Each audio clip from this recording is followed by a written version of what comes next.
বিরতির পর স্বাগত। সামনেই রয়েছে লোকসভা নির্বাচন এবং তারই আগে মুহূর্তে স্বসহায়ক দল, মহিলা দল এবং এনজিওদের নিয়ে শক্তি বন্ধন কর্মসূচির আয়োজন করেছে বিজেপির সদর কার্যালয়ে এবং সেখানে উপস্থিত ছিলেন রাজ্যের মুখ্যমন্ত্রী মানিক সাহা সহ মেয়র দীপক মজুমদার এবং অন্যান্য বিজেপির কার্যকর্তারা। মূলত নির্বাচনের আগে মহিলা স্বসহায়ক দল এবং এনজিওদের নিয়েই এই কর্মসূচি, যার নাম দেওয়া হয়েছে শক্তি বন্ধন কর্মসূচি। গোটা রাজ্যব্যাপী বিভিন্ন জায়গায় এই শক্তি বন্ধন কর্মসূচি পালন করা হচ্ছে, আয়োজন করা হচ্ছে। তারই অঙ্গ হিসেবে আজ দেখা গেছে বিজেপি সদর কার্যালয়ে শক্তি বন্ধন কর্মসূচিটির আয়োজন করা হয়েছে, যেখানে উপস্থিত ছিলেন মুখ্যমন্ত্রী ডক্টর মানিক সাহা। তিনি কি বলছেন আজকের এই অনুষ্ঠান থেকে শুনুন।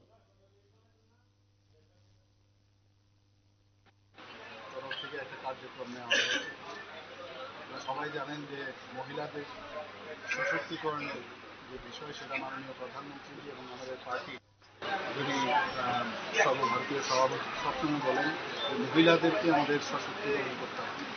তো আমরা যারা এসএসজি গ্রুপে আপনারা জানেন যে যেভাবে আমাদের এখানে কাজ হচ্ছে, ত্রিপুরাতে সারা ভারতবর্ষে কাজ হচ্ছে, ত্রিপুরাতেও আমাদের টিআরএলএমের মাধ্যমে বিভিন্ন ধরনের গ্রুপ আমরা তৈরি করেছি।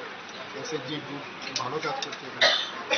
তো যেহেতু ওনারা সমস্ত বেনিফিট পাচ্ছেন, বিভিন্ন যে আমাদের স্কিমগুলো আছে, তাদেরকে নিয়ে আমরা সব মানুষের কাছে আমাদের যে প্রধানমন্ত্রী বিকশিত ভারত সংকল্প যাত্রা, যেসব বেনিফিশিয়ারি স্কিমগুলো, সেগুলো যাতে আরও মানুষের কাছে পৌঁছায়, তো এই মহিলাদের মাধ্যমে আমরা নিয়ে যেতে চাই।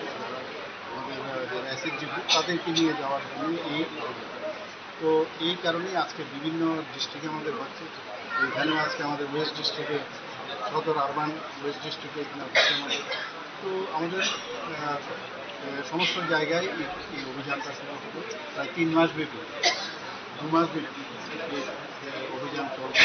সেই কারণেই আজকে এখানে সমস্ত এসএসজি গ্রুপ এবং আমাদের পার্টির অন্যান্য কার্যকর্তাদের যে ইলেকশনটা আসছে লোকসভায়, আপনারা শুনলেন মুখ্যমন্ত্রীর বক্তব্য।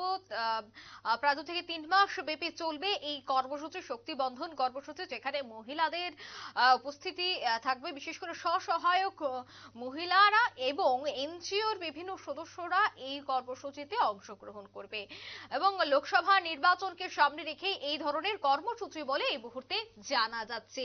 গোটা রাজ্যব্যাপী এই কর্মসূচি হাতে নেওয়া হয়েছে। আমরা দেখতে পেয়েছি বাজেট অধিবেশন একেবারে মহিলা সশক্তিকরণের উপর জোর দেওয়া হয়েছিল। ঠিক অন্যদিকে দেখা গেছে রাজ্য বিজেপির পক্ষ থেকে স্বসহায়ক মহিলাদেরকে নিয়ে এই মুহূর্তে বিভিন্ন সভার আয়োজন করা হচ্ছে।